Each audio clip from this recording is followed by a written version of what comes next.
Welcome to Small Arms Solutions. Today we're looking at a Springfield Armory SA16A2. Now, basically what we have here is a retro rifle for the M16A2 rifles. One of the things that we've been seeing, I think, in the industry pretty much as a trend is retro. People are going back to what it originally was. This rifle here is sort of special to me because the rifle that I had in the Army was an M16A2. So you're going back to the Cold War era, the early 90s. This was the rifle.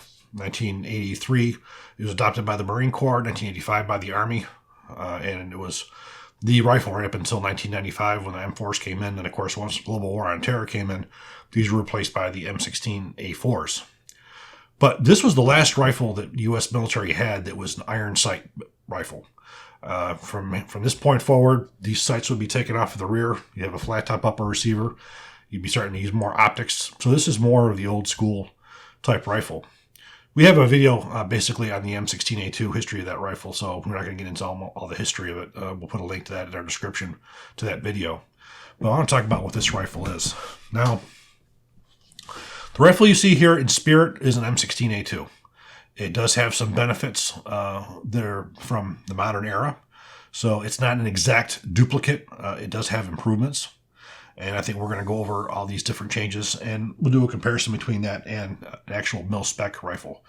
But the rifle that you see here, again, this is, M16A2 Spirit with some improvements. So I guess we'll start on the back end right here.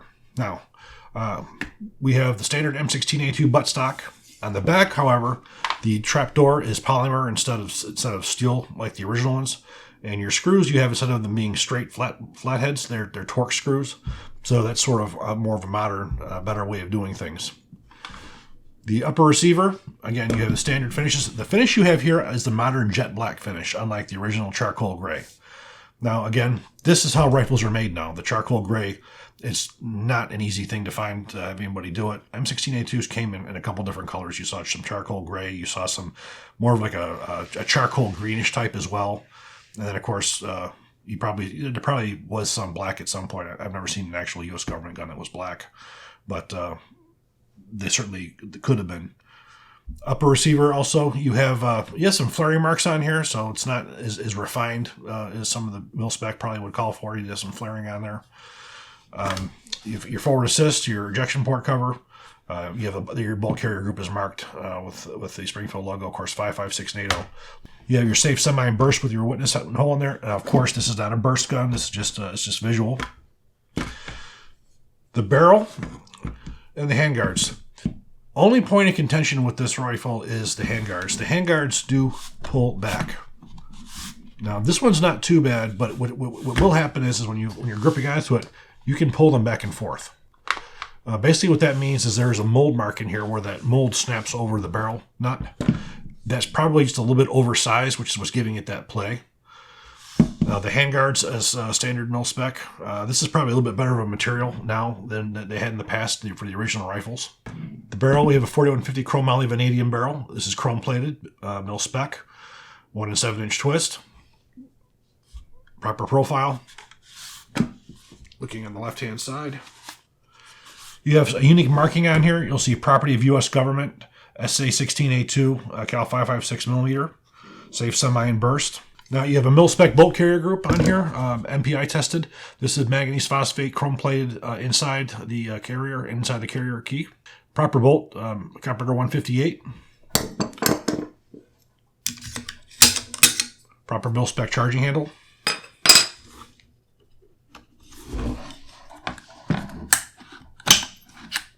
The fit and finish is absolutely gorgeous on here. There's not a single blemish on here. Very well made rifle. Of course, your rifle length buffer system. Again, you have your barrel. It's pencil barrel underneath, A2 in the front. Again, this is probably one of the poorest designs. I have no idea why the Marine Corps ever did this because it serves no purpose other than make it a little bit barrel heavy. So also included on this barrel are feed ramps. The feed ramps that you have on here are Milspec standard, like on the M4 extended feed ramps on the barrel extension as well as the upper receiver. This will be good for very different kinds of ammunition. Is it necessary in a rifle? No, it's not, because you don't have the higher socket rate, but it is a benefit. Now, when we're talking about the sliding of the handguards, what causes that is these grooves right here. These grooves here, they snap into the barrel nut, which is in here, and that's what locks it into place. I believe these are probably a little bit too wide. That's what's allowing you to have that sliding a little bit back and forth.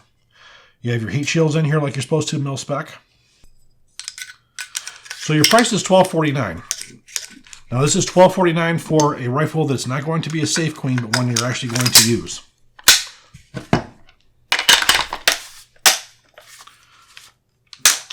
This trigger pulls about 6.5 pounds, so it's well within the Milspec. Again, fit and finish is excellent. Again, the only thing you can sort of ding this on is a little bit is on the hand guards. So let's talk a little about comparing this to a regular GI.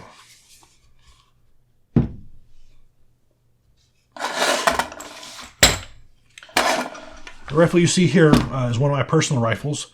This was basically a duplicate of the rifle that I carried when I was in the military, basically a Colt M16 A2. So basically you have the standard Milspec steel butt plate on the side here. You have the stock assembly, the standard. You have the charcoal gray finish, forward assist. You have the Colt marked CMPB forging codes. The lower receiver on here is actually a Colt Sporter lower receiver. Now, what happened was back in the day, around when I got this around 1993, 94, in that time period, Colt was making the slab side government model A2s. It was not the U.S. government profile.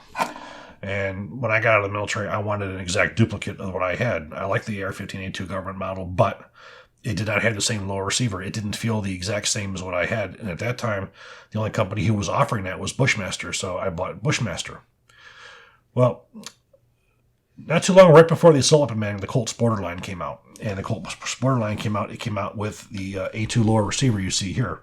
Unfortunately, it also had the auto sear block and the 170 diameter hammer and trigger pins. But when I saw that, I bought the Colt Sporter for the lower receiver. I contacted Colt and I had bought a government barrel. I replaced the Colt Sporter barrel with the actual U.S. government barrel. So replaced that, put the Colt handguards on it. And now I have an exact duplicate of the Colt rifle that I shot and that I used in the military. This would probably be about 2 to 3 times this because of these original components. So that's the difference between having something that's a safe queen versus one that you can actually go out and shoot. So I think that's really the benefit of this rifle. This is a rifle that you're actually going to be able to go out and shoot. So speaking of shooting, let's take this out to the range and we'll see how it shoots.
Now, we shot about 600 rounds out of here, and there's no targets because this is iron sights, and I couldn't do justice with my eyesight.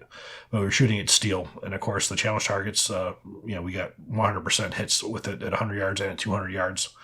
So accurate as can be. The ammunition that we used was a special ammunition that I've never seen before. This ammunition is by the Oman Munitions Production Company. So this ammunition is basically the M855 or the SS-109, which is the full metal jacket with a steel penetrator core, basically the NATO round. We fired that, and we actually chronographed it off at 3,042 feet a second. Milspec's around 3,100, so it was right within its specification and where it needed to be. We had no malfunctions, accurate as can be. Again, there's only a couple companies in the Middle East that actually make ammunition. You pretty much have Oman, you have Israel, and you have Jordan. Those are probably the three primary countries in the Middle East that make ammunition. So the ammunition was very, very good quality, and it worked very well. But, I really do enjoy shooting these. Again, it's the nostalgia. It's going back to, how I learned and the kind of rifles that I learned on. Sometimes what's old is new, and I think you're seeing that a lot. You're seeing other companies that are coming out with these as well. I believe Bushmaster came out with an A2. H&R has an A2 out right now. So there are several companies that are bringing back these H2 type rifles. And obviously people want them.